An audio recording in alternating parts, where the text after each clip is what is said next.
Babe, the Gallant Pig. Written by Dick King Smith. Illustrated by Mary Rayner. As read by the Story Girl. Babe. Chapter 1. Guess My Weight. "What's that noise?"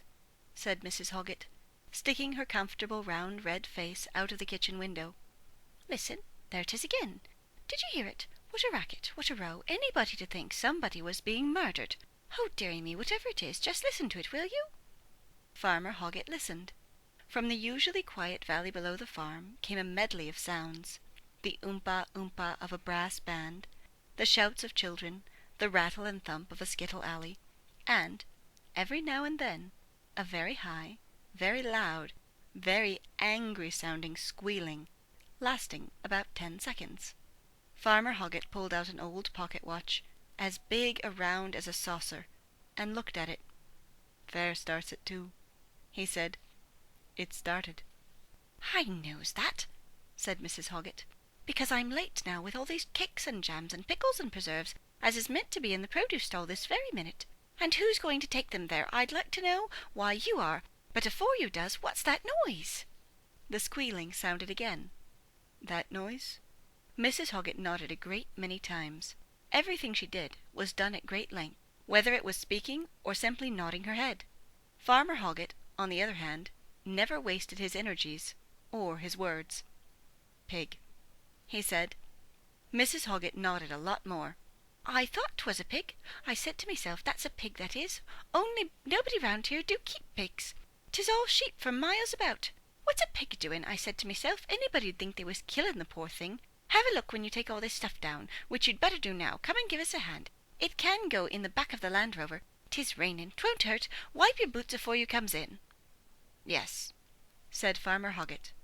When he had driven down to the village and made his delivery to the produce stall, Farmer Hoggett walked across the green, past the fortune-tellers, the games of chance, the Ferris wheel and the band, to the source of the squealing noise, which came every now and again from a small pen in the far corner, against the churchyard wall. By the pen sat the vicar, note-book in hand, a cardboard box on the table in front of him. On the pen hung a notice: "Guess My Weight, 10 pence a shot." Inside was a little pig. As Farmer Hoggett watched, a man leaned over and picked it out of the pen.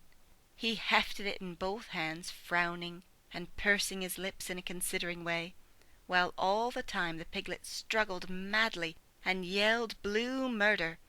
The moment it was put down, it stopped. Its eyes, bright, intelligent eyes, met the farmer's. They regarded one another. One saw a tall, thin, brown-faced man with very long legs, and the other saw a small, fat, pinky-white animal with very short ones. "Ah, come along, Mr. Hoggett," said the vicar. "You never know. He could be yours for 10 pence. Guess his weight correctly, and at the end of the day you could be taking him home." "Don't keep pigs," said Farmer Hoggett. He stretched out a long arm and scratched its back.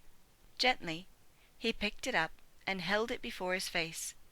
It stayed quite still and made no sounds. "That's funny," said the vicar. "Every time so far that someone has picked him up he's screamed his head off. He seems to like you. You'll have to take a guess."